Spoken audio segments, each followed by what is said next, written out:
This week, we have one from the vaults, one that has been on the list like pretty much everything else for a very long time. Very excited to talk about. And you will notice that it is just me this week going solo. So a little advanced warning there.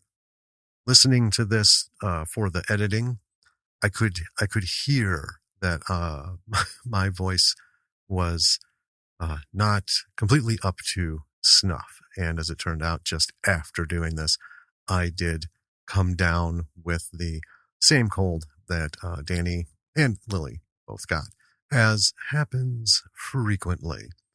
A lot of good things going on in this one. There's some good information that some notes that talk about after talking about the movie itself. It's a good example of, you start with one thing and you end up doing something completely different. The premise is the same, but the evolution of this project is quite interesting. So buckle in and maybe turn the volume up just a little and get ready for a scratchy voiced coverage of a really, really fun movie and one that everyone should see. And a lot of great trivia with this one. So let's get to it.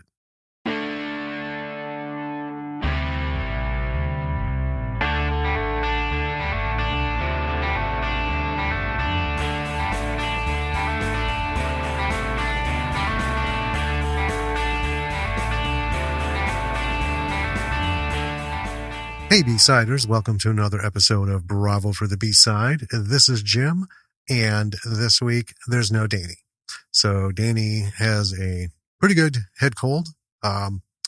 Not good for doing a podcast. So that's right, folks. It's just me again. But got a cool movie to talk about, and been wanting to do this one for quite some time. And yeah, I was glad we finally got to get to it. All right, let's talk about this movie. So this week we chose Dark Star. It was done in 1974, directed by John Carpenter, written by John Carpenter and Dan O'Bannon, starring Dan O'Bannon, Dre Payich, Brian Nerrell, and Cal Cunningham. It was it was rated G. The budget was about $60,000. Give or take. We'll have a little bit more on that later. And the plot logline for this bad boy is, in the far reaches of space, a small crew, 20 years into their solitary mission, find things beginning to go hilariously wrong. That one's pretty good. Matches up. So a little bit of history on this bad boy. So it was done in 1974. I saw this in 1981. I was 11. It was end of June, early July. It was getting to that midsummer point. I was hanging out downtown and on State Street, and there was all of these pillars up and down the street with all these flyers and stuff, things going on. And I saw that one of the student groups was putting on a film. It was called Dark Star. They had a picture of the movie poster on it. And I thought, hey, I'm going to go see this because it's sci-fi. So this theater that it was in was basically just like a conference room with a pull down screen, the kind on its own little frame. And probably about 15 chairs. I think it was more like 10, but like between 10 and 15, just, regular chairs lined up. It felt like being in class because there was the movie projector right there in the middle of the row. And that's what we watched it on. And I fell in love with this thing for a number of reasons. And it has maintained its place in one of my top tiers of all time favorite movies. And we're going to find out why. So let's talk about this movie. As it starts out, it's a pretty standard sci-fi. We get some, shots of space and nebulae and things going. We have a transmission, and it's apparently an incoming message from Earth. And this transmission kind of like sets everything up. We learn that it takes 10 years for messages to go back and forth. So this message is responding to the ship's previous message, which took 10 years, which only goes to figure it took 10 years for this one to get back. We learn that the captain of the ship at some point died of a radiation leak. And just for fun, they throw in that they're 18 parsecs away. We see the ship come through, the Dark Star. I got to tell you, this model is pretty solid. And, for this era of filmmaking, models were it. I mean, that was it, folks. No CGI. We've gone over that. But it's really fun. It's nice and clean. It looks legit. And at the top of this ship is this glass bubble. And it's just big enough for a dude to sit in this like mushroom chair and, kind of just like look at what's going on around. The opening dialogue is kind of standard. It's all business. Lots of knobs and dials being turned. The very crowded command area is kind of one thing that caught me. So imagine sitting 3 people right next to each other in a chair, and then the person in the middle faces the opposite direction. So pretty much shoulder to shoulder.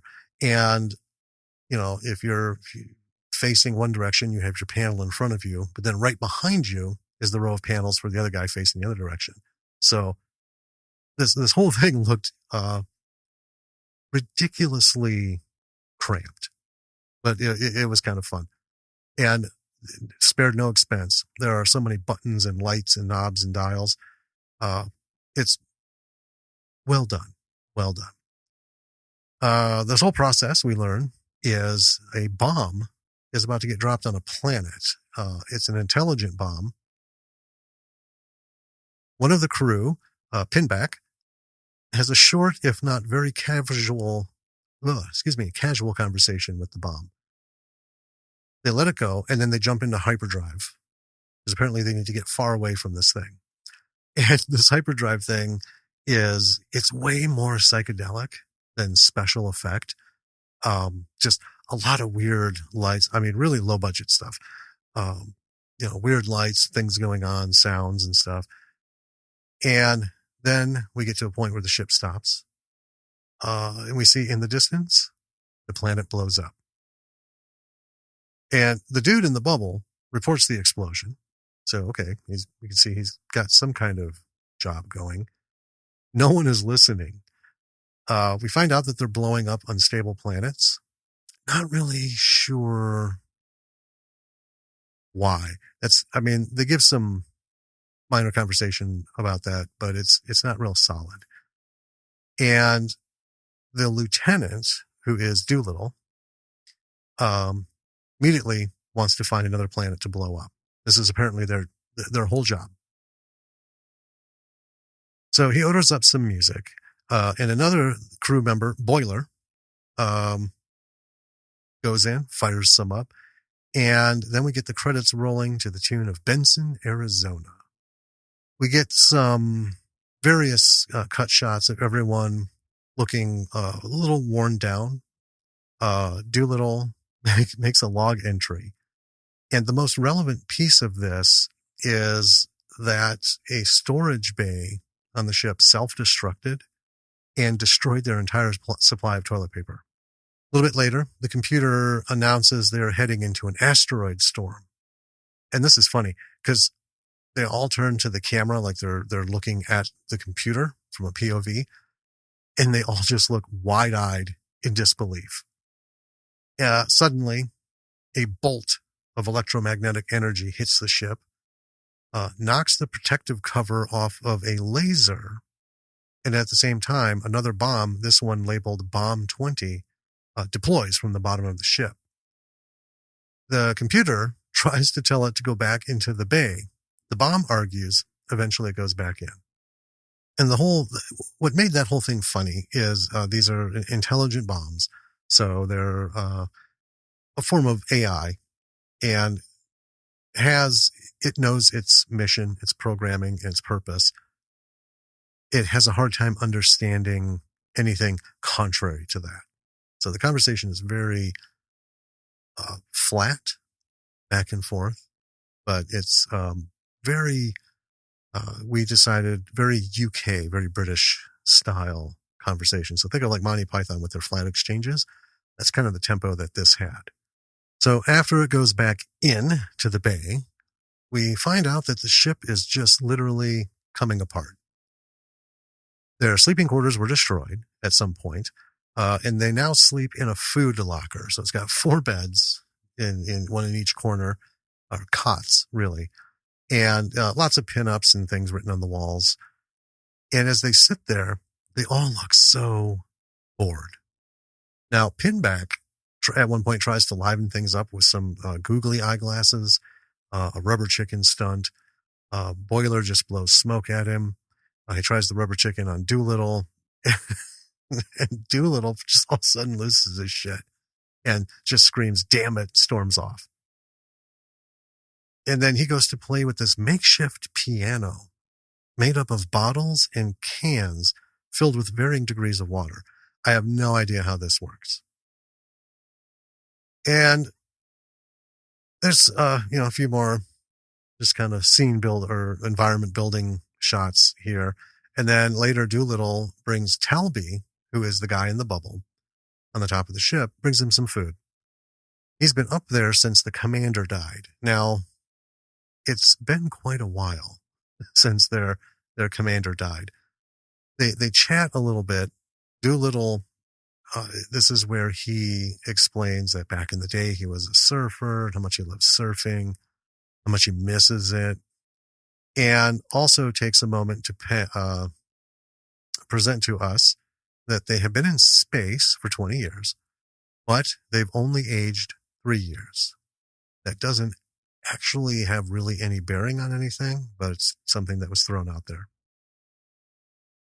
And then we go back to Pinback and Boiler, and they are arguing over the use of a laser rifle.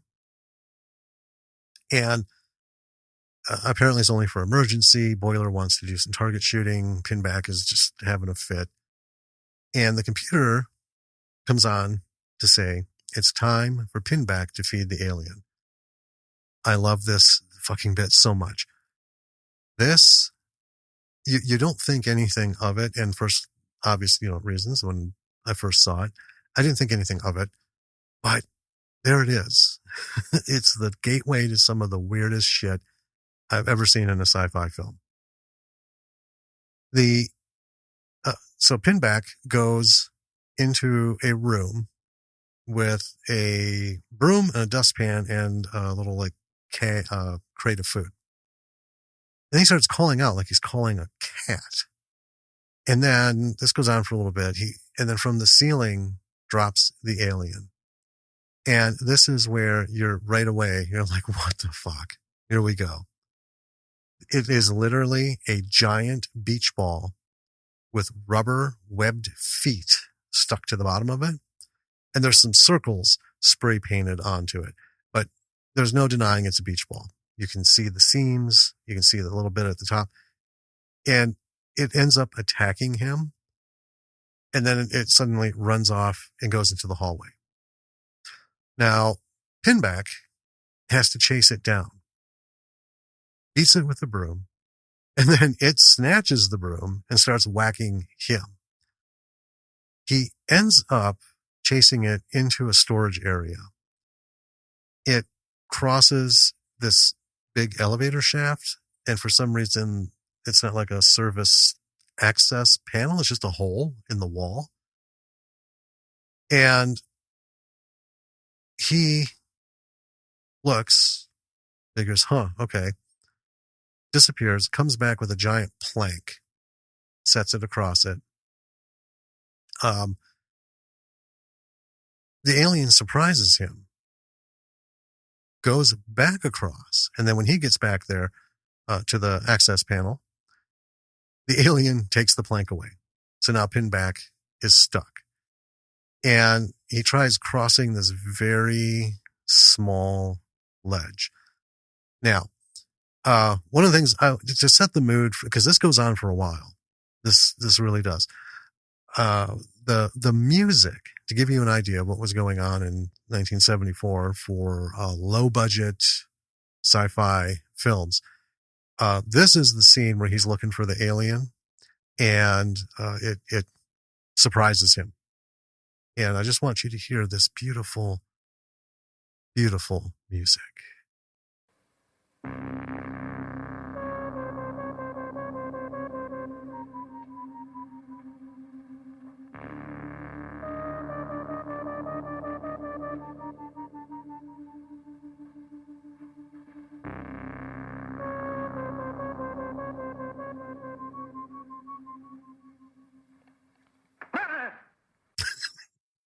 And I had to put that bit on the end, his little scream when the alien has snuck up behind him.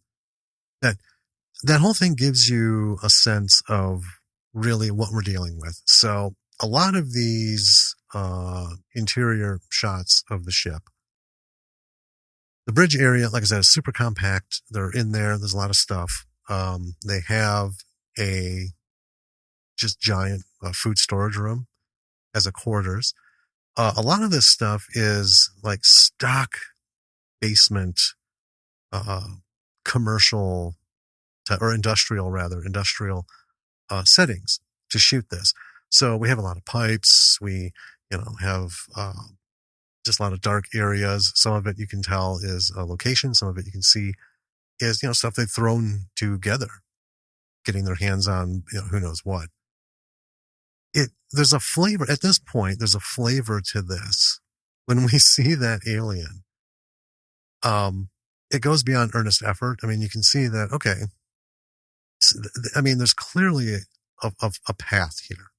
There's a focus, and you just want to know where it's going. So this is one of those we had talked about a couple episodes back on slow burns and the different things that make you interested. From the very beginning, there's the way the conversation is done, the way the shots are set up.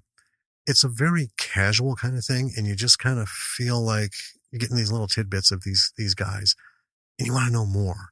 So this would work as a sort of a slow burn formula, even though we're given information pretty quick in the beginning. Bang, bang, bang, bang, bang, bang. Almost unprompted in just, oh, by the way, here's some information. So with the alien chase still on, Pinback is trying to make his way through this very small ledge. And then all of a sudden, the computer announces the elevator is active. And then the alien, we see it on the other side through the hatch, is mocking him, making some weird sounds and just kind of bouncing up and down. All of a sudden, it flies into the shaft and attacks him again. And then he falls, catching himself and hanging by his hands. So, Indiana Jones style. And then it goes at him again. Only this time we see it tickling him to make him let go. He ends up pulling himself up, and then the elevator starts to come down. And he's just he's there. I mean, there's not a lot he can do. And the elevator hits his head and stops. And it kind of like bumps him a little bit. We'll talk about this elevator in a little bit. There's more to come. So what it ends up doing is hitting his head. It goes up a little bit, hits his head, goes up a little bit, comes back down. So what he does is he sees a place on the bottom where he can reach over and hang from it. So as he does, it suddenly goes up. Now, meanwhile, the alien has found its way to that broken hatch on the laser. And you know that because it's labeled laser. And he decides to go in, starts messing with it. It zaps something, and then shit starts to go haywire. And then Bomb 20 activates again. The computer tries to tell it that it was another mistake. And of course, the bomb is not at all about it. And eventually and reluctantly, with some snark, it goes back in. And I do want to run that conversation, because this is a good idea of the conversation throughout the movie. Now, this is between two logical units, a computer and an AI bomb, but this is very similar to how the crew talk.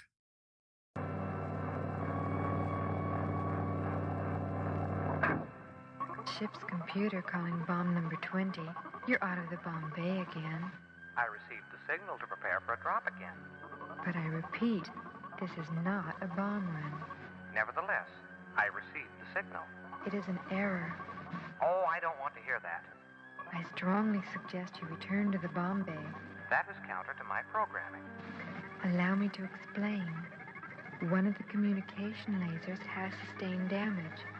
This has temporarily inactivated my damaged tracer circuits. You have definitely received a false signal. Please return to the bomb bay while I identify the source of the problem.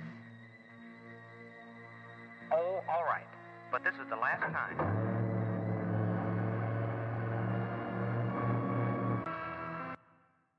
And some more great music. But that exchange is kind of how things go. I mean, obviously with a little more emotion with the crew members. But it's fantastic. After this little bit, we pop back up to the bubble on the top of the ship. Doolittle is still there talking to Telby, and he is really pining for his surfboard. And that's the entirety of that scene. We cut back to the elevator shaft, and we have Pinback. This goes on for a little bit. This is sort of like if like Harold Lloyd and Charlie Chaplin had the time to stretch out some of their scenes. That's what this is.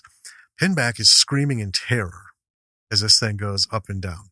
He's hanging from the elevator. It just goes like up, stops, goes down, stops, goes up, over and over and over again. He suddenly spots a floor hatch and starts to undo the bolts with his fingers. So it's just, they're just finger tight on there. Now, we see in this elevator shaft some shots of up and down. So we see a fair amount of the shaft. It's worth pointing out there are no doors in this elevator shaft. I mean, like no elevator doors. If you've seen the inside of an elevator shaft, you can see where the doors are, right? When the car gets up to it, those outer doors open. So the inner doors of the car open and you can get out. There is nothing like that at all. This is purely like a shaft of terror. And so, other than the access hatch holes, well, not even hatches, I just say access holes in either side of the shaft, that's the only opening. And presumably the door is facing some other way. Anyway, he gets the plate off and he climbs in, or at least he tries to. We cut to the inside of the elevator and we see that he's stuck because his hips won't fit through the opening. Of course, in the elevator, there's a phone, a red one, for emergencies. Picks it up, then the computer tells him it's out of order. He activates the elevator's cleaning routine. Now, behind him, as he's reaching for the phone, is this whole panel of just buttons. And he's pushing random buttons, different things, happen. One thing at this point, you may be asking yourself, if the computer's tuned into everything, why isn't it aware of what's, happening and hearing him? But hey, we'll just move past it. The cleaning routine for the elevator, apparently the hole in the floor, so he moves this plate, crawls up through it, can't fit. That plate is in the middle of a bigger plate that has explosive charges on it. Part of the cleaning routine is apparently those charges go off to blow that whole piece of the floor out. We hear an explosion, and then we're outside of an elevator door. It opens, the inner door opens, and out he comes, all smoky. And he grabs a box, opens it up, and it's a dart gun. And then he's back out after the alien. eventually finds it. We had a lot of like cat and mouse going on. Shoots it with a dart to put it to sleep. And all of a sudden we hear the deflating sound of a balloon. And it is going all over the place. So one of these, only it's very stretched out. And ultimately it just plops on the floor, all deflated. Pinback has killed the alien. It is dead. So then he shares his ordeal with Doolittle. Oh my God. With Doolittle and Boiler. And they could not care less. And here's probably one of the clearest bits of conversation that I could grab. The thing with watching this is the sound is not fantastic. There is a lot of stuff that you can miss. And because the way the sound was mixed, the ambient sounds are oftentimes much, much louder than the dialogue. But this will give you an idea of Pinback whining and bitching. So then it just spewed across the room like a balloon. I guess it was just filled with gas. Hey guys, how could it live if it's just filled with gas? Wonder what we got to eat today. I thought I was going to die. I was hanging on the elevator for 20 minutes. Probably chicken again. I probably saved the ship. That thing could have done some damage. I'm really sick of chicken. Well, if you don't care, I just won't talk about it anymore. Hey, that sounds like a fine idea, Pinback. So there we go. Now, obviously Pinback you can hear pretty well. It goes back and forth. There's times when everything's clear, times when one of them's clear. That's a bit of a quality thing we'll talk about in a little bit. Now, Talby, meanwhile, has come out of his bubble and he's wandering the ship and he makes his way to the computer room. We know this because it's clearly labeled computer room. He's in there and we have a lot of those scenes in many, they did it in Star Wars even, where there's just like schematics, popping up on the screen, making the clicking sound. And, Star Wars, they did it when they were in the Death Star control room. So we have different things of the ship, and all of a sudden, all of this makes sense to him. He figures out what is wrong with the ship. The laser that had the panel knocked off and that the alien messed with is a communication laser. And it's next to the emergency airlock. Right away, you don't think that's any bit of information that's important. It is, and we'll get to that. So he runs off to go fix it. The other three are just prattling on while they're eating. At one point, they're trying to figure out Talby's first name. Doolittle asks, startled, what his own first name is. And we just have a lot of shit like that. It's pretty casual. Nothing really going anywhere, which I like in movies because it adds we always talk about suspension of disbelief. It adds a lot of you're there, and it's easy to get comfortable with these guys. And it's easy to understand their situation. Pinback at one point has stormed off, and there's a scene where he is in this room, reaches into his pocket, and he pulls out this fucking 8-track tape, and it has just a label on it written, bad handwriting, says My Diary. So he sticks it in a player and he plays it. And we learn that he's not actually Sergeant Pinback. He's Bill Krug, a fuel technician. We get a bit on how Commander Powell died, and then some random entries of him essentially losing his shit.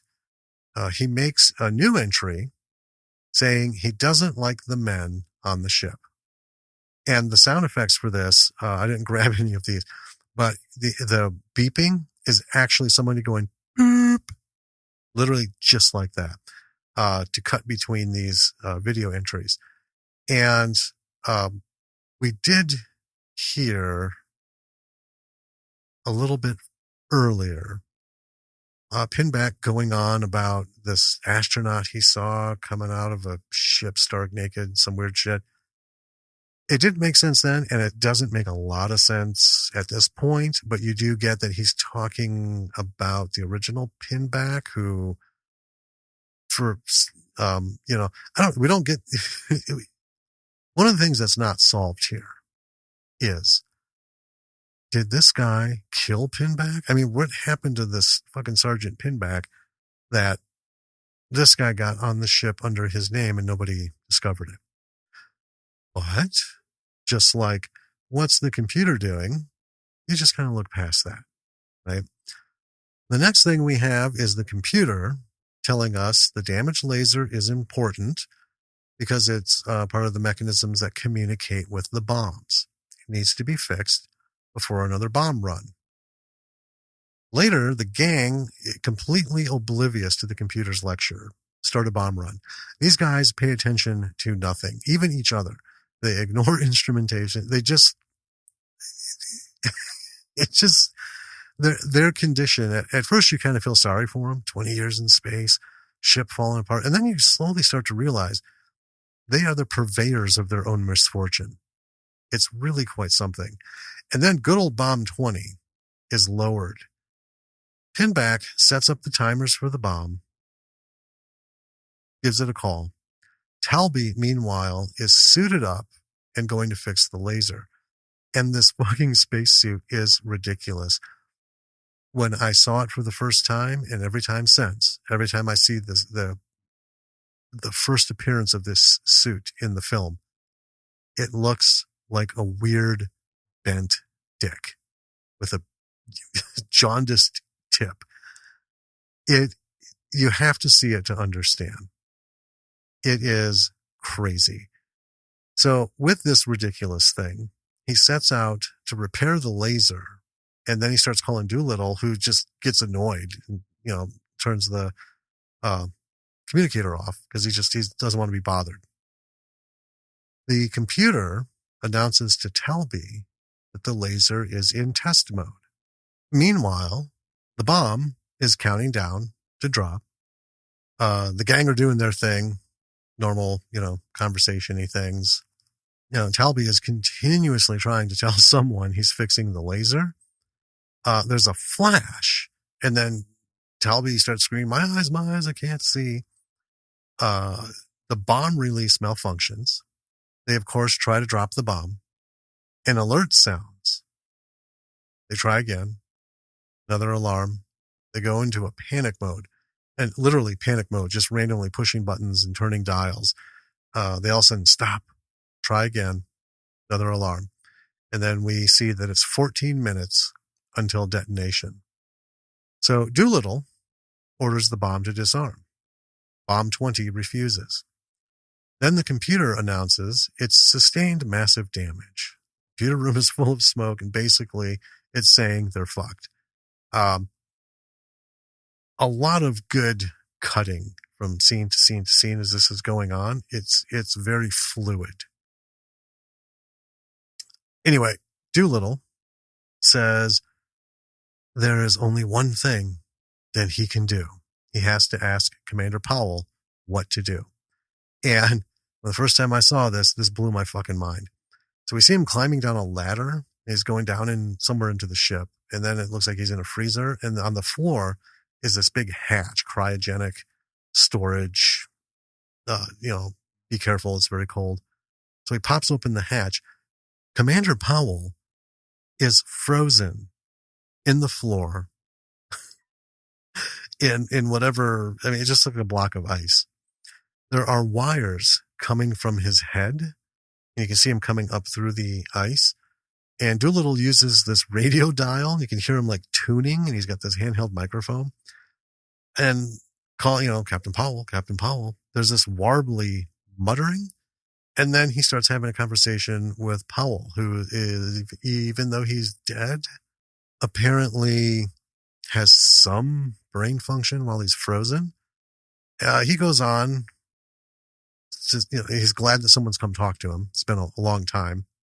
I don't know how he knows that. Doolittle explains what is going on. And, Powell says, first, you must tell me one thing. Doolittle's like, well, all right, what is that? And then the commander asks how the Dodgers are doing. Doolittle gives this whole big explanation that they're disbanded and so on. And then Powell says he's forgotten so much, but starts answering the question of what to do. And all of a sudden, it's like a bad radio signal. The static starts to drown him out.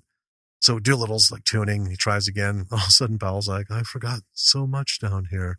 So he just forgot what he said. He reassured him he'll have it in a minute, maybe.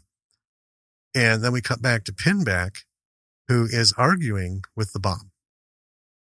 And then Powell is still thinking, says if they can't get the bomb to drop, they'll just have to talk to it. And he tells Doolittle to use phenomenology. There's a whole big explanation for that. Really what it comes down to is just trying to out-psych the bomb. So next thing we see is Doolittle in one of the bent dick suits, and he's exiting the ship to talk to the bomb. He asks the bomb, how do you exist? And this leads to a stellar conversation. I'm not going to get into every little bit of it, but it is a lot of philosophy, psychobabble, all kinds of stuff rolled into one. I mean, this to write this bit was clearly something that was thought out, because you can have these weird conversations, but they have to make sense. The questions have to be legitimate enough to answer, and the answers have to be legitimate enough to spark a response or force another question to get an answer to justify the first answer to the previous question. Things like that. So Doolittle's carrying that on. Boiler says they can use a laser rifle to shoot out the pins that are holding the bomb in place.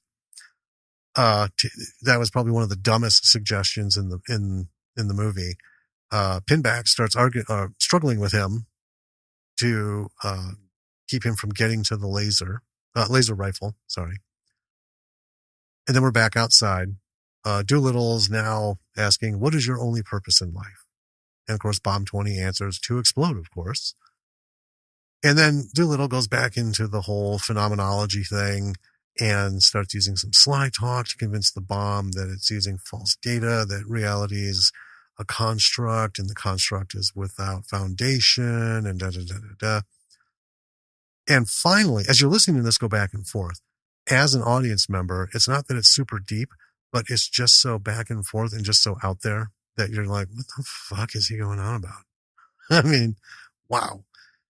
Ultimately, though, we're saved because the bomb 20, returns to the bay saying, needs to think on this further.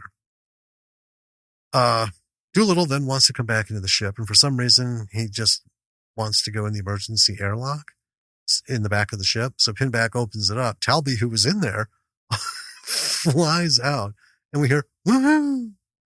And then Doolittle's like, you just ejected Talby.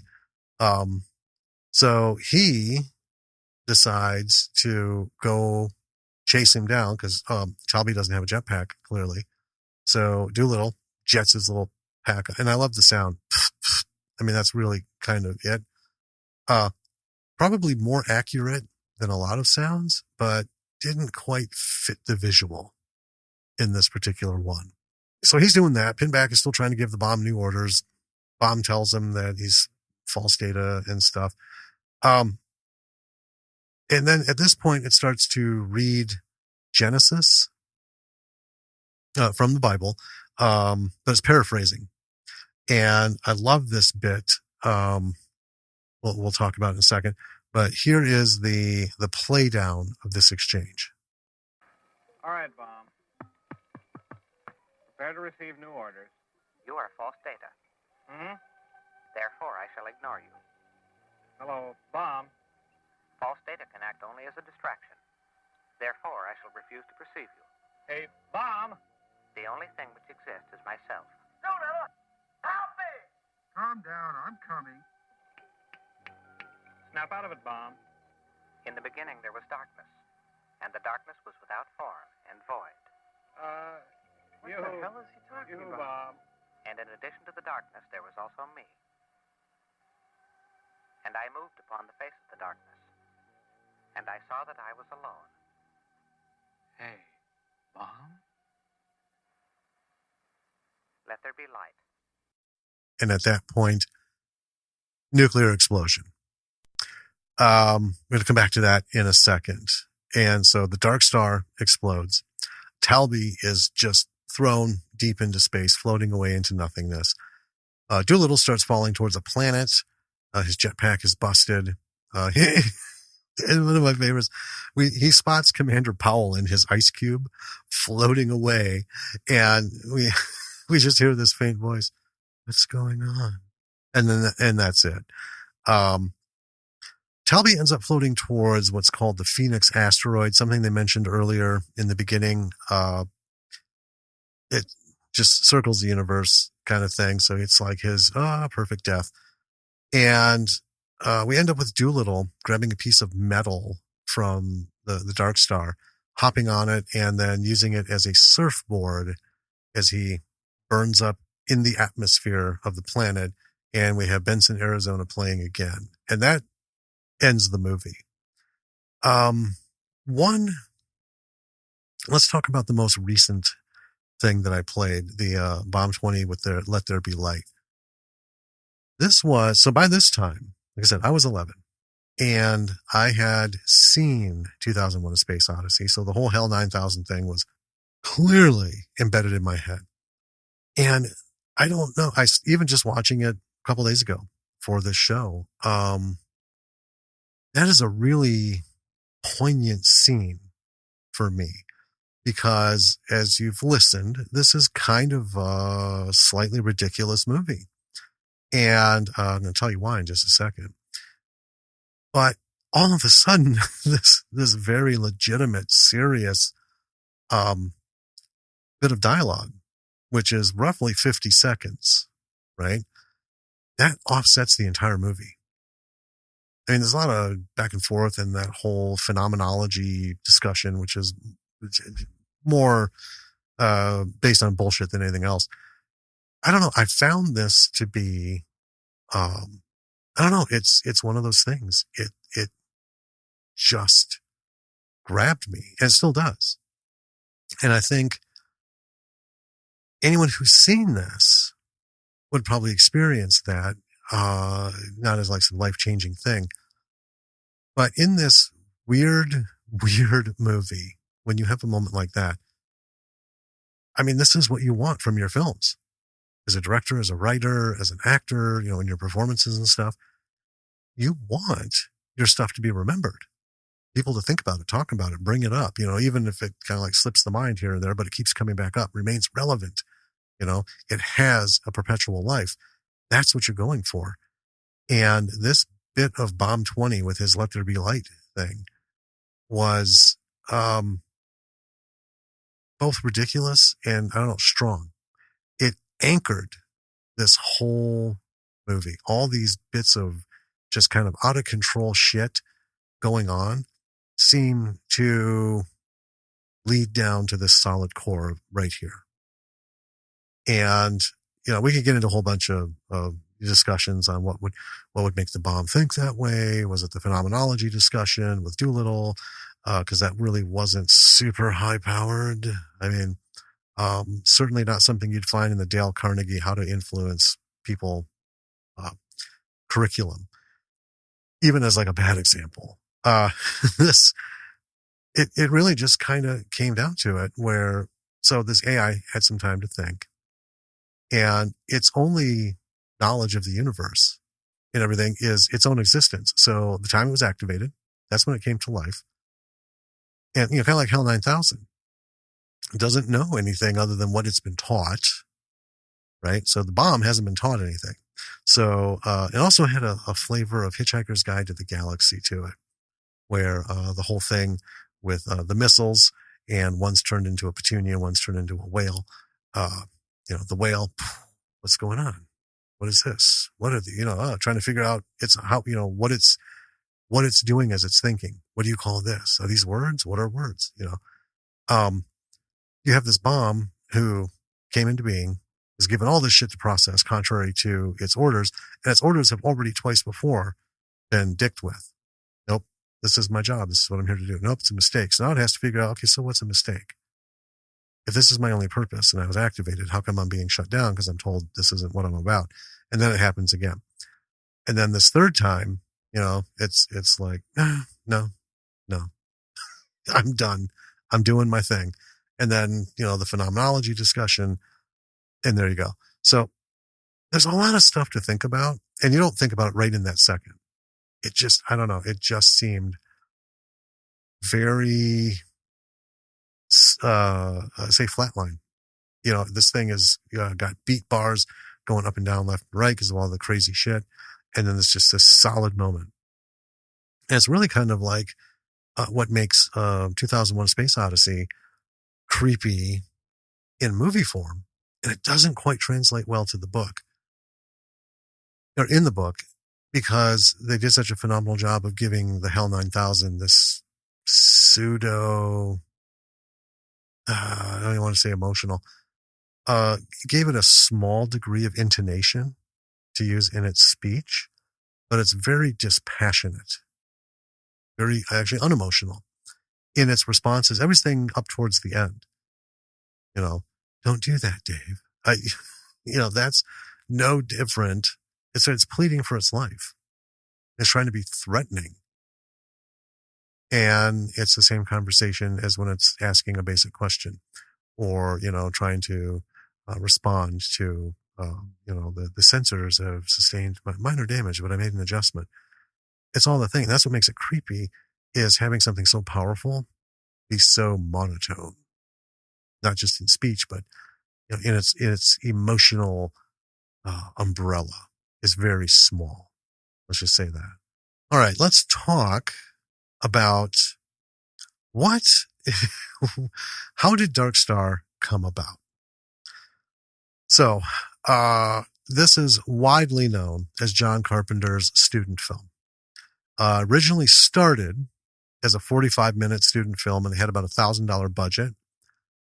And word of it got around, and distributors started showing interest in this thing.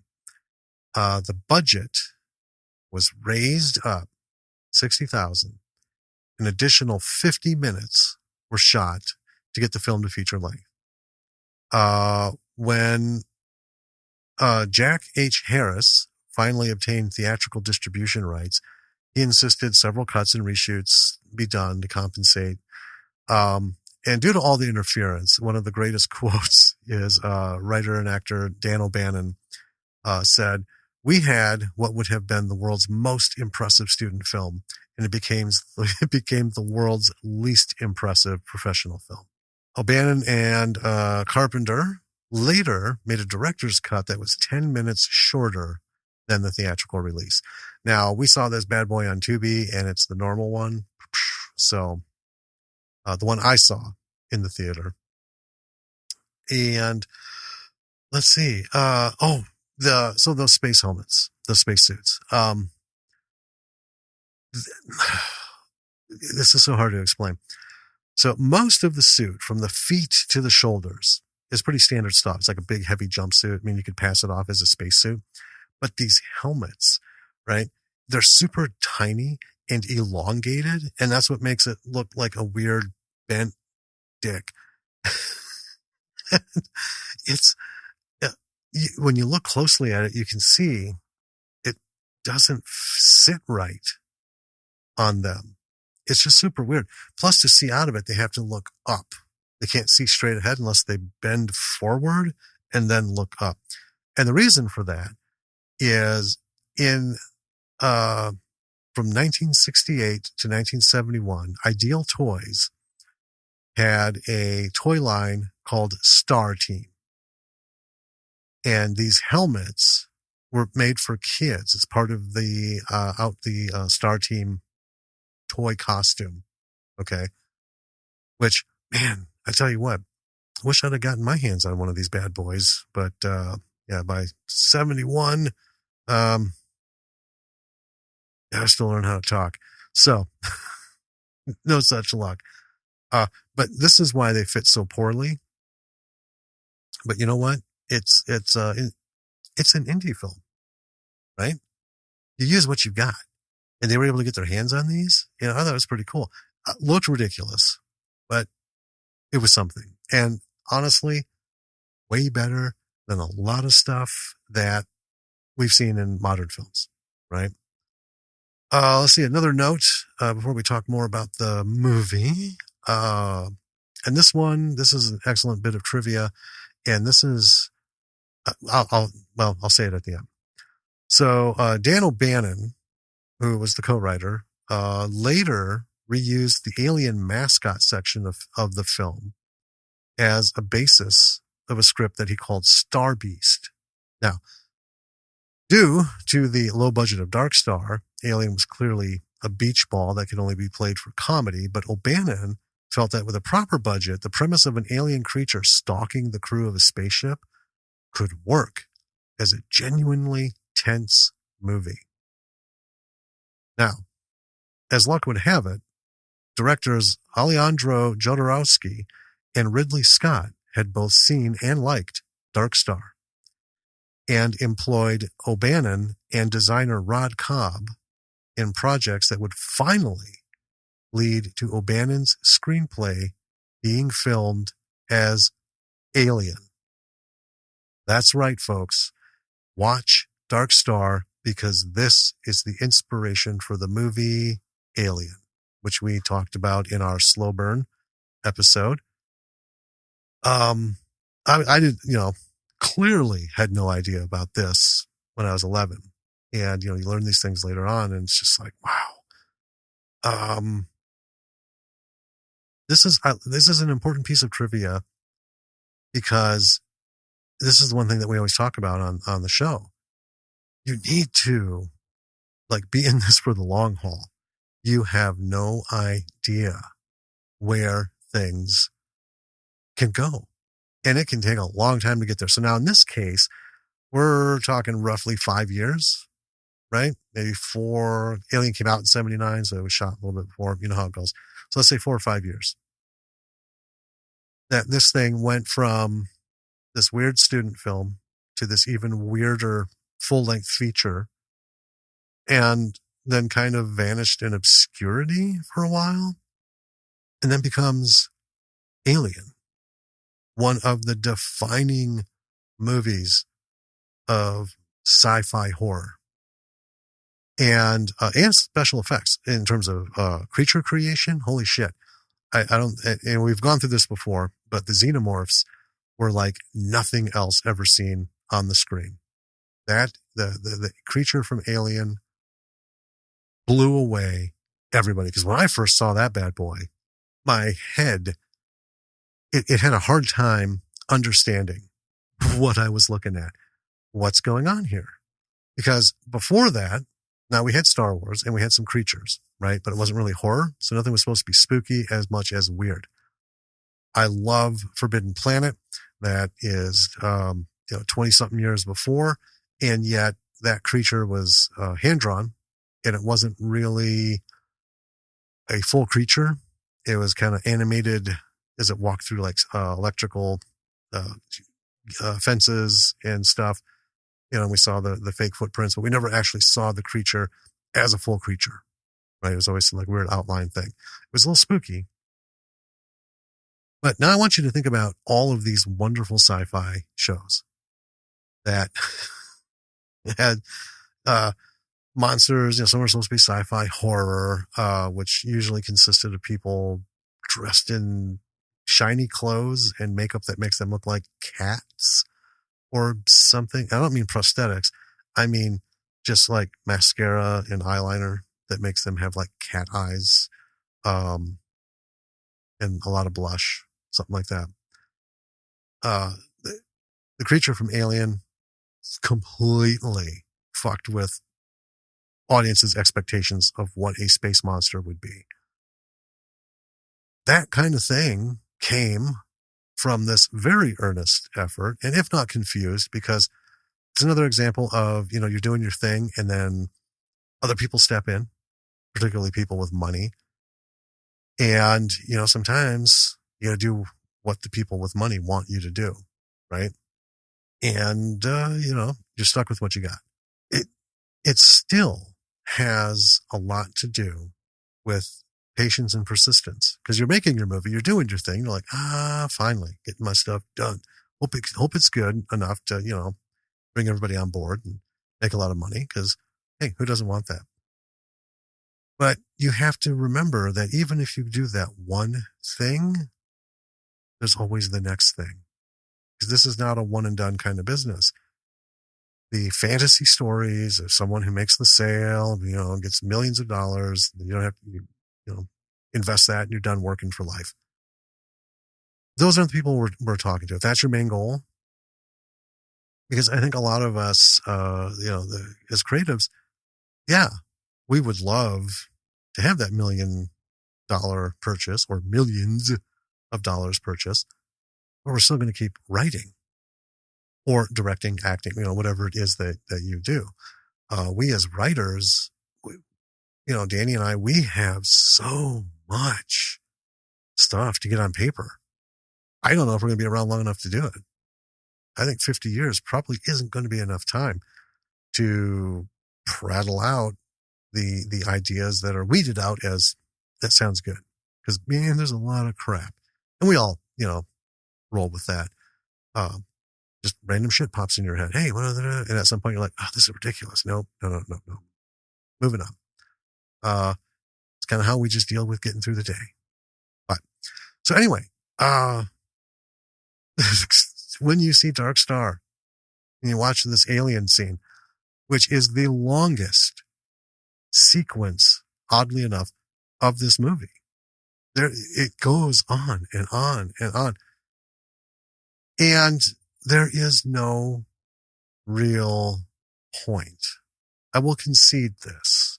This is typical for the 70s.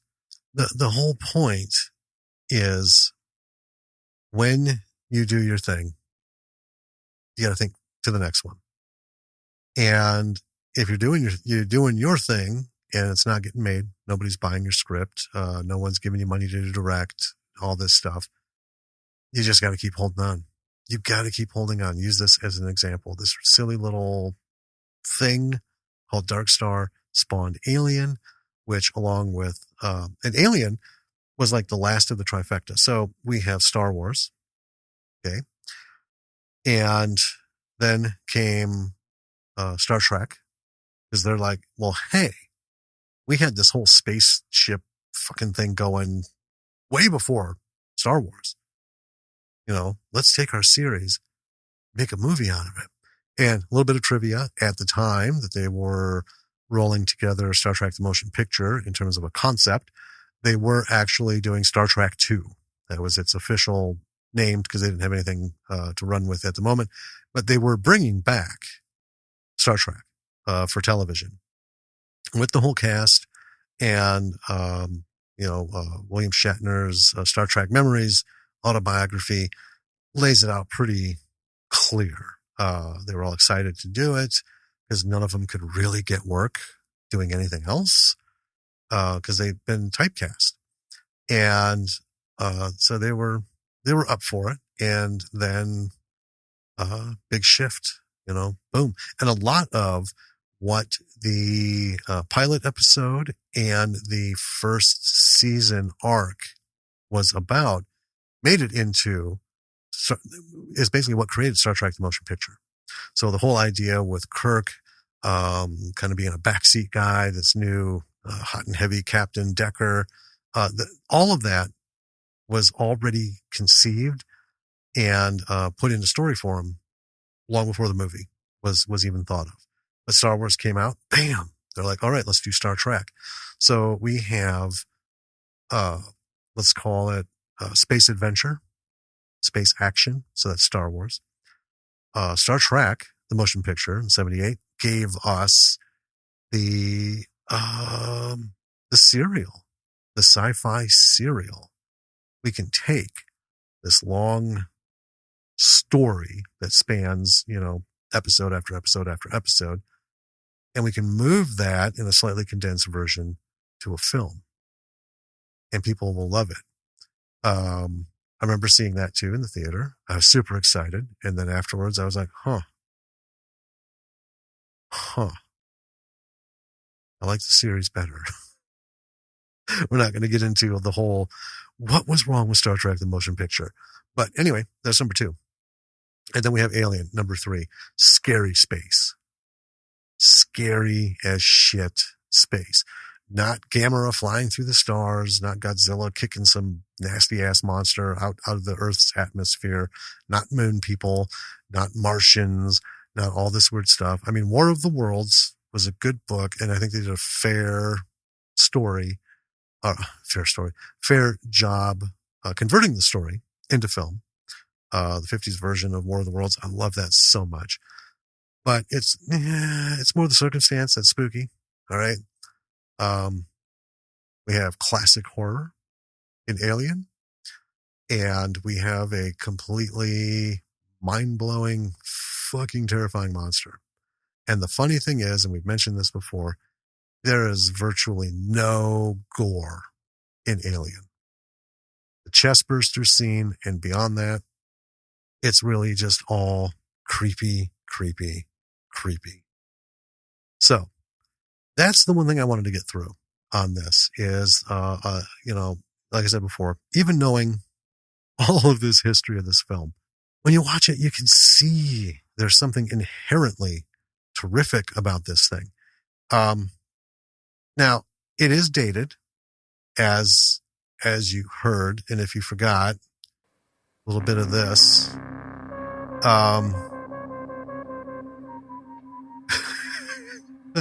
this is that's as standard as it comes. And here's the funny thing: prior to Star Wars, that was what every kind of sci-fi film had.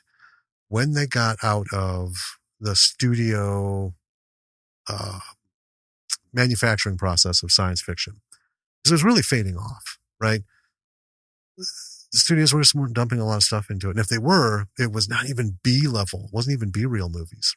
These were just things like, let's make this, and if we can show it in 10 theaters around town for a week, we can probably make enough to, get our money back. Because they didn't put a lot of money into some of these films. But Forbidden Planet was still in the studio days where they had a studio orchestra. It wasn't anything great. It was all... it was basically the same kind of sheet music. They would change the key, and then it's different music for a different film. But if you've seen enough of them, you're like, here we go. Then in the 60s, when we started getting into the psychedelic stuff, synthesizers came into it, and that was the thing. Every fucking thing on television, in movies, a lot of, I'm not going to play it again because I can't do it. Then Star Wars comes along, and they're like, yeah, let's put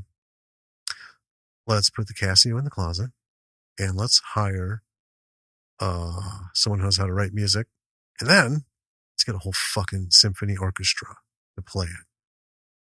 And boom, right? Now, Alien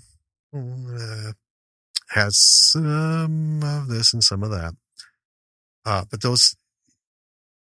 that evolution was important. So we have evolution of music, not to mention special effects, right? In Star Wars, Star Trek, took it to the next level. And then we talked about Alien just recently, how the internal sets are just wonderful. But when you watch Dark Star, like I said, it is dated. So we have the music, we have the interiors, we have the film quality, which is a big tell. And the audio quality is the biggest. There are things out there that have some sort of a retro look to it. And, you can apply these filters, just drag and drop. You can make shit look like it's, from the 50s on a handheld, 8mm or even earlier. But, the one thing people usually don't do is fuck with the sound to try and replicate this bad sound. It's bad. It's just bad. I'll just say that. And, now you can kind of see why it's not the greatest, but I really enjoy watching this movie because of the number of deficiencies that it has, don't get in the way of the movie itself. It's like, you know what? I know what I am, and I'm just going to roll with it. It kind of, recently having watched it last few times, reminds me of, Parks and Recreation. Yeah. Where, we get the great, Nick Offerman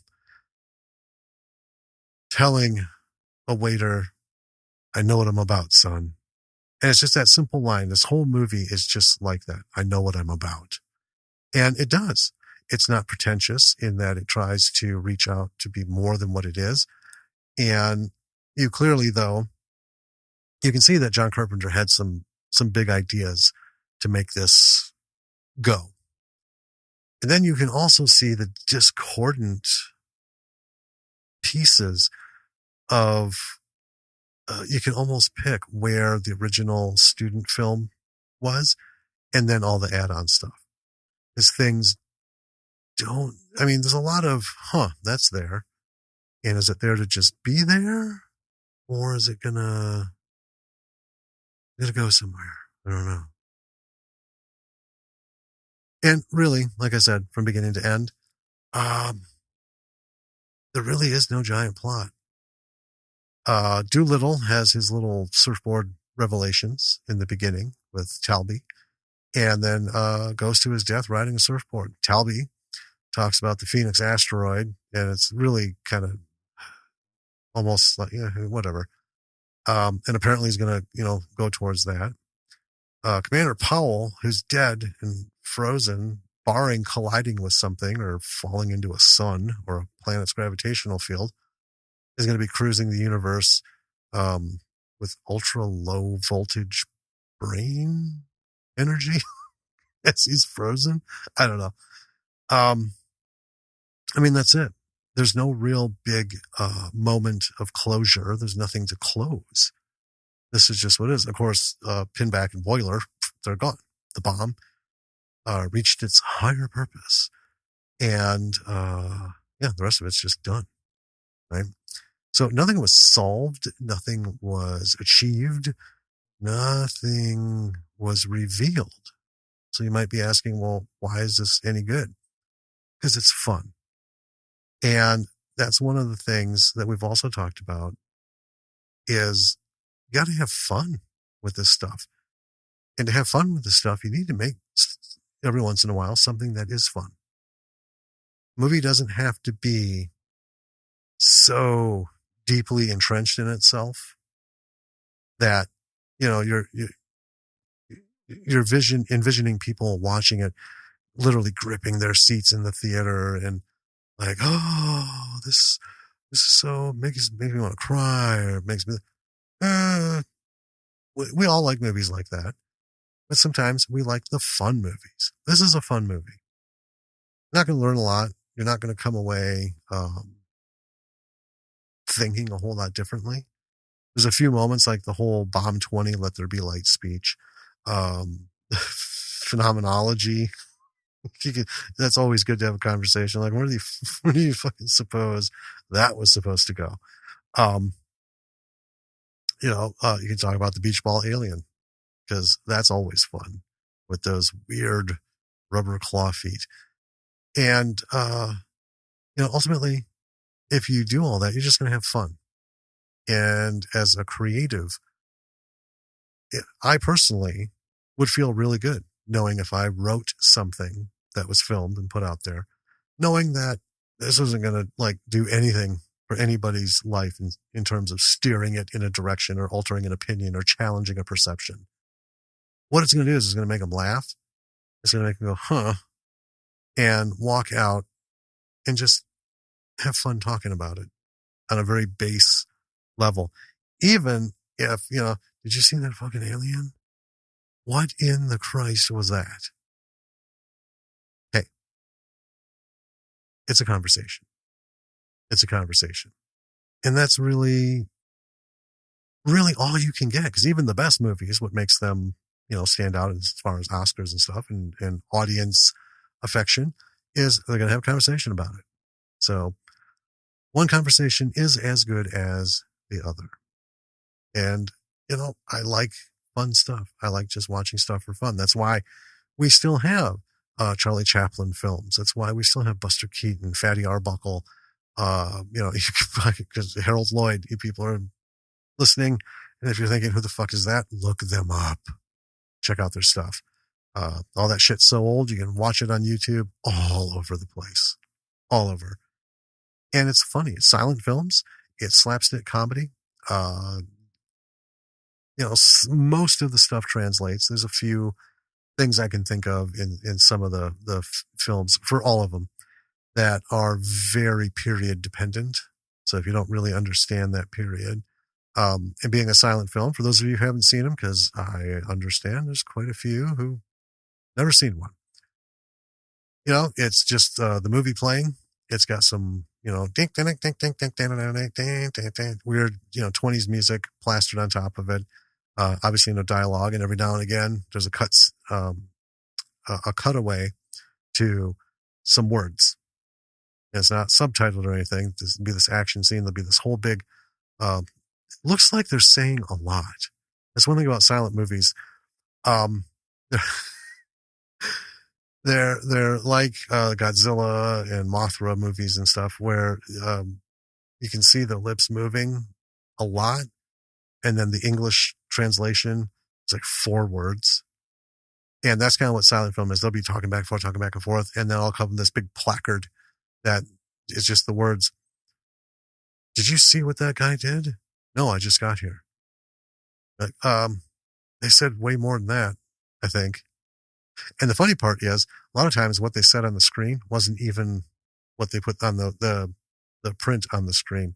So anyway, check these things out. Watch them, because it's all about good time. And someone had to write this. And they did write later on. They started to write dialogue towards the end, because they realized when motion pictures came with sound, like, we got to do a better job. So we can't just have people prattling on screen and then we figure out the fucking story afterwards and put some words up there. So they did try to script it and then use the words from the script, but then, who wants to watch 2 minutes of a scene and then read 2 minutes, read for 2 minutes the dialogue and then go back and forth. So obviously people want to hear their actors. That came to pass, and silent films went away. But they're a good time, and that's why they're still around, because people still enjoy watching them, because they're fun. They're fun. Some of them have kind of a story. Most of them are just, random shit, like Mr. Bean kind of stuff. Just like, he's just out. That's his fucking day. There you go. And, I'll watch Mr. Bean till the end of time. It's good. It's good, people. One of the big tells for dating this movie is the special effects. Dark Star, the model, like I said, was awesome. And you see it going through space. The film quality is a little, what do you do? But had it been crystal clear, it would have held up. It would look like, episode of Star Trek, ship passing a planet and stuff. Then we get into like the nebulae and like the meteor storm. I didn't even know the first time I saw, or asteroid storm. The first time I saw this, I was watching, a print of the film, but in its original film format. Even then, I was thinking, I don't really see asteroids. I see the star field, and then I see this weird, like sparky thing. And we've all seen them, the little bzz, bzz, round, wiggly line things that are animated clearly. So apparently that was energy going between the asteroids. I didn't know asteroids grouped together like that, but anyway, it was a whole thing. And you watch that scene. You have some before that, but that clearly lets you know it's just not going to get better from here. This is it, man. This is it. That's okay. That's okay. The hyperspace scene, or the hyperdrive scene, also ridiculous. basically a still shot that has weird lighting, so different exposures to the film. And then we talk about the alien. The elevator was actually pretty solid, and it was this thing that went up and down. Now, why it was in the ship, who the fuck knows? And it's funny too, because so you see the Dark Star, you see Telby sitting on the top of that bubble, and then later on you see these bombs come out, and these bombs look like what they did is took model trains, busted the trucks off and stuff, painted them white, and then stuck some other random shit on it because it has that train car cargo container kind of look to it. But here's the thing: the size of this thing when it comes out of the bottom of the ship, you're like, Jesus Christ, that's like at least 50% of the ship. Where's everything else? And then you see Telby up there, so it gives you scale to the ship. If you're going to be nitpicky, the Dark Star could not possibly carry that bomb and then have the massive compartments in space that it does, because it just isn't that big compared to a human body. Number two, they have, I don't know how many of these fucking bombs, but they've had 19 previous to this one. There's no way those things would be 3 times the size of the Dark Star itself. So if you're going to be nitpicky about that, that is certainly there. But here's the thing: when you watch a film for fun, most of the time you don't catch that shit right away. Because you're just like, you're brought in. This is kind of a goofy thing. It would be like watching Airplane or the Naked Gun series and trying to nitpick everything. You drive yourself nuts, right? Because the writers and the director and the producers and the actor, none of them fucking cared. None of it had to make sense. They're making a fun movie. That was it. But if you're an effects junkie like I am, you will notice a couple of these things here and there. And, just don't think on it too much. Let it go. Just let it go. Don't make it a part of your life. Think ahead. Think ahead. Think of this as the, I don't know what you would call it. Don't even call it the embryo. Think of it as sci-fi genre 1.0, the precursor to 2.0, which is now like at 12.0. So the acting performances, not fantastic, not going to lie. They're very plain and actually very 70s Python, to be honest. That's kind of what I would equate it to. I think Mr. Bean has a higher level of sophistication than what we would get here, but there it is. There it is. Still it's fun. And here's the thing. I love this movie, and I'm not trying to crap on it, but there are obvious deficiencies, but that's part of the beauty of it. That's the beauty of it.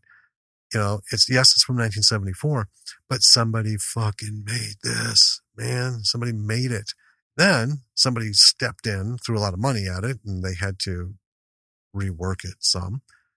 But I mean, shit, come on. John Carpenter, right? Do I need to say it? Look at his fucking career after this. We have Dan O'Bannon, who's been all over the fucking place. And then, Ridley Scott picks up this shit, gets involved with this weird idea from a segment of this film that he liked. And, bam, Alien. How can you go wrong with that? You just simply can't. So you need to have perseverance in what you're doing. You need to watch this movie and all the movies that we say watch, because I think it helps a creative this is part of the history of why you're doing what you're doing. Especially if you're into the sci-fi genre and that's what you want to write, whether it's, grounded, near future, totally fucking out there, new universe kind of thing, television or feature, or, even web series, right? Whatever. You need to know where you come from, and you need to see things that have come before. I think that's important in everything. I mean, no artist in history has ever just the greats. We'll call them the classic greats. You know, they didn't just like show up and do shit, right? They brought things with them that were inspired by other things that they saw. And that's kind of who they became. That's just how it works, you know? All right. See this movie and see where you can, see if you can tell where the seams are. Where's the student film? Where's the, you need to put this shit in there and squeeze it in. Some of it's, I think, a little easy because, like I said, the quality is not fantastic, but there are some very stark lines between scenes where you can tell one's a little bit fresher, maybe had a better camera. The sound is kind of fucked all the way through. That's just, I don't know what happened there, but deal with it. I mean, you know, I saw it with the projector sound, the film projector sound going off 3 chairs away from me. I still could make it out. But it can get a little frustrating. You know, I don't think you need subtitles, but hey, if it helps, it helps. Most importantly, you're not going to miss any like key to the solving the puzzle dialogue sort of thing. It's just not there. The music representation on this, it's not even a lesson of what not to do. I think it's more of just, you know, you use what you can. And this was kind of the standard. So they actually did pretty good. The quality just wasn't superb. I don't know if someone didn't know the Casio as well as somebody else who scored a sci-fi movie. I'm not quite sure how that works because it all kind of has a sameness to it. But yeah, there you go. The dialogue, not stellar. The plot, it's not riveting, but it is fun. And personally, I don't know anybody who has seen this who's walked away like, you know, sorry for the experience. Like I said, it's not a thinker, but you can have some fun conversations. You know, as a creative, it might inspire you to inject a little just kind of random, weird averageness into your stuff. You know, who knows? Might make it great, might make it shit. If it makes it shit, you cut it out, go back to what you did. That's simple, you know, especially in the writing phase. Just do it. Never feel bad about your effects. I mean, we've railed on some things that had some stupendously bad special effects. And it's kind of gone both ways. We've had some that have some really bad quality effects, but you can see what they were going for. So yeah, it kind of blended in. And, you know, you always know in the back of your head, they're doing the best they can with what they got. But then we've seen other ones that threw in really bad effects and you have no idea what they're supposed to be or what their point is. So yeah, if you don't have a lot of money, you do what you can, but just make sure, and we've talked about this, especially with like CGI and shit, put effects in where they're necessary. Don't do it for a wow factor, right? One of the things I consider one of the special effects is the set dressing. So if you're doing a sci-fi thing and you're putting together a computer console, make it interesting, make it interactive, make it look lively, okay? But it doesn't have to be crazy, weird, just, you know, aesthetically loud kind of shit. Do the best you can. You know, and these days, shit, getting a strip of LED lights is next to fucking nothing. You don't need an engineer. You can just get you can even do it with a piece of cardboard. Get a piece of cardboard, get some colored plastic squares, cut holes in the cardboard, put the plastic squares over those holes, glue them in place, and just run LED lights underneath them. You don't need to be an electrician to do that. It's like lighting up a cube so you can show what's inside of it. You got to think back when these guys were doing it, 1974, you're looking at all this shit and you're thinking, yeah, they had to bring somebody in who knew how to wire this shit. You can't buy most of the stuff in the store. They had to make it. And even if it's cheesily done, somebody still has to patch all that shit together, run the wires, make sure fires don't start and all that. So special effects, you can go simple, you can go cheap, you can go cheesy. Just make sure they belong. That's been our biggest complaint. If this movie had been made today, I think it would not have been as good. It would have been a lot of CGI. It would have taken a lot of depth out. A lot of people like using CGI. And again, there's a lot of templates and stuff out there. You can buy motion files. They're like mini mocaps, and you can like choose from different skins to get a creature on there. Bad CGI is about the worst thing you can do to a film, because it just removes the depth of everything. And even though Dark Star is pretty flat because of the film quality, you can still get some depth in the things that are going on. So,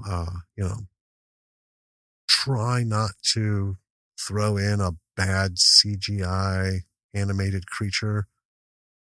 It doesn't have anything to do with anything, just because you want someone to go, oh, look at that. Get a gorilla suit. Paint the face red. There you go. I think that might come out to be better. But anyway, yeah, if this was made today, it would be heavily CGI. They would have green screened it. They would have done a super small set, and probably green screened some of the controls, CGI'd them. And I just wouldn't have been great. So when you do things like this, remember, you got to put your heart into it. And the more technology we use to throw into stuff is really less of the actual heart. That's my opinion. Has its place.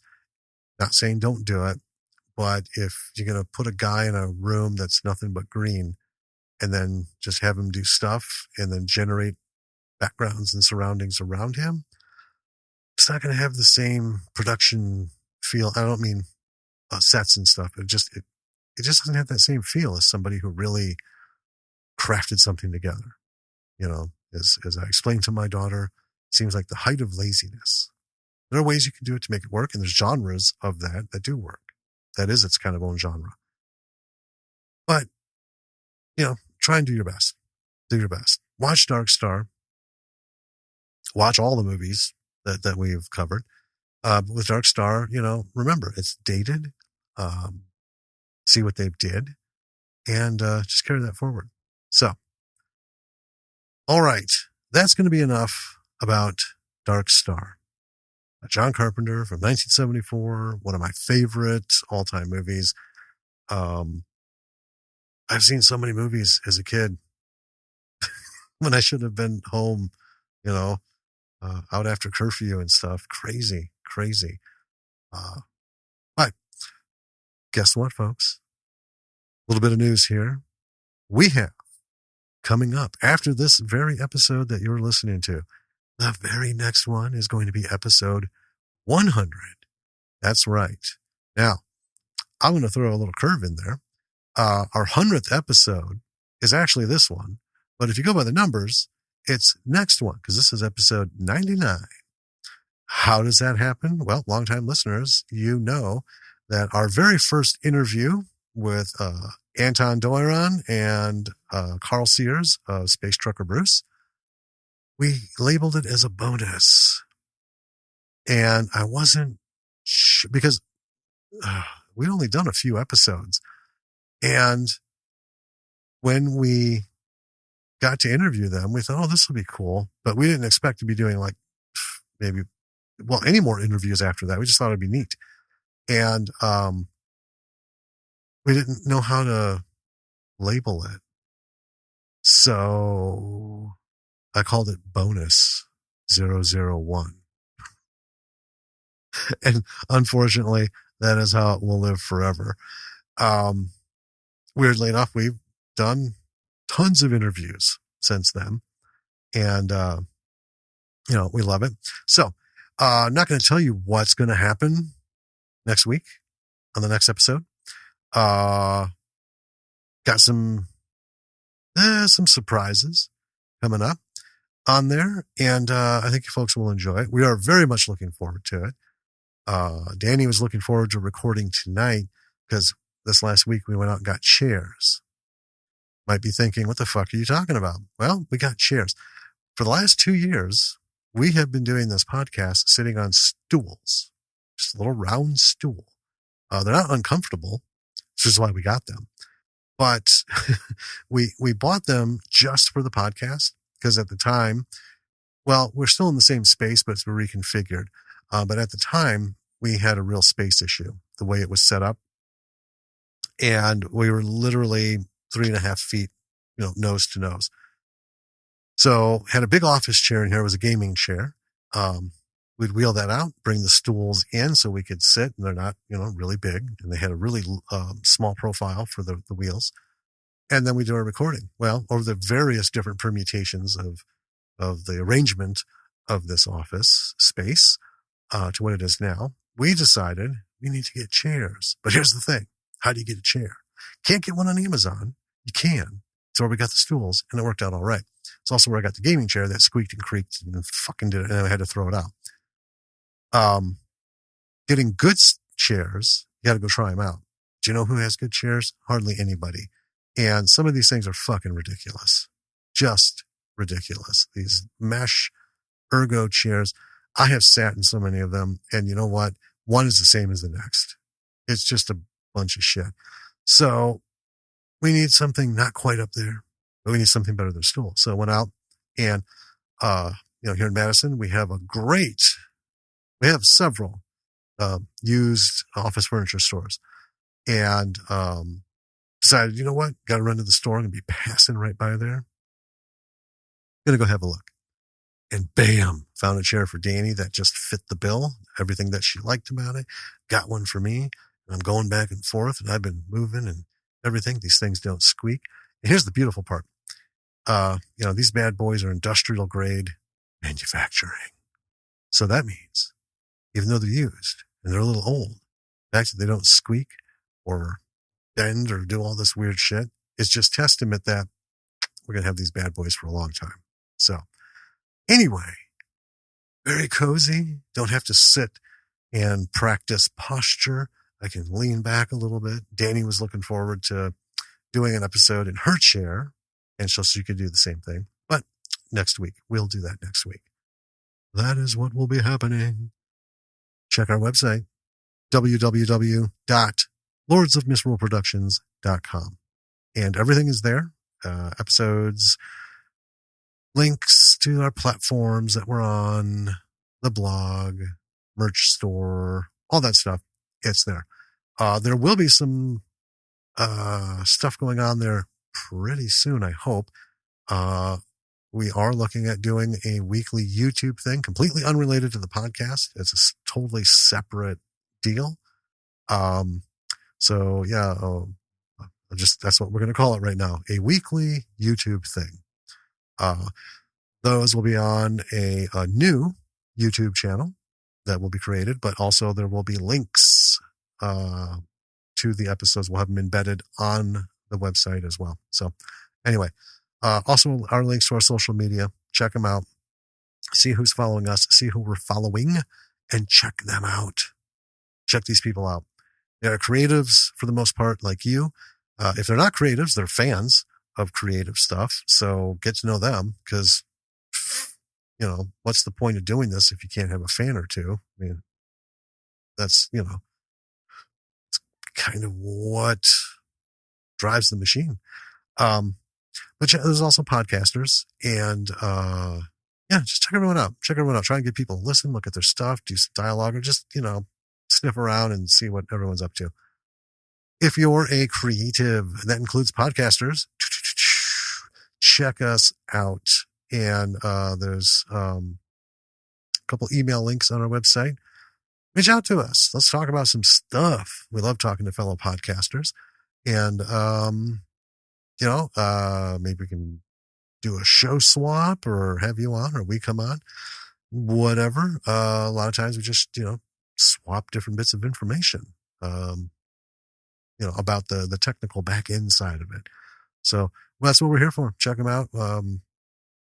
We answer everything and love chatting. And I think that is going to do it. These things are rough. Talking nonstop, all by myself. Sorry you had to endure that. But hey, we never miss an episode. That's the goal, and we've succeeded so far. So hope that you will tune back in next week for episode 100. I think you're going to like it. And like I said, we're going to have a couple surprises that will be a little fun. Got a lot of really good stuff coming after episode 100. Obviously more movies. We're lining up some more talks and stuff. We'll have more news about this YouTube thing, weekly YouTube thing. And also things that are going on with other projects. So until next week, B-Siders. Check out everything out on the website. Check out our Patreon site. Check out our links. Check out our stuff. And new listeners, check out past episodes. Wah, wah. All right. So this is Jim, the lesser half of this show that we'll call it, saying keep creating, support one another. We might be spiraling into something. So you know what? Let's not wait until we do. Let's be there for one another now. And then if it does happen, we're already together. All right. Talk to you next week, B-Siders. Be cool.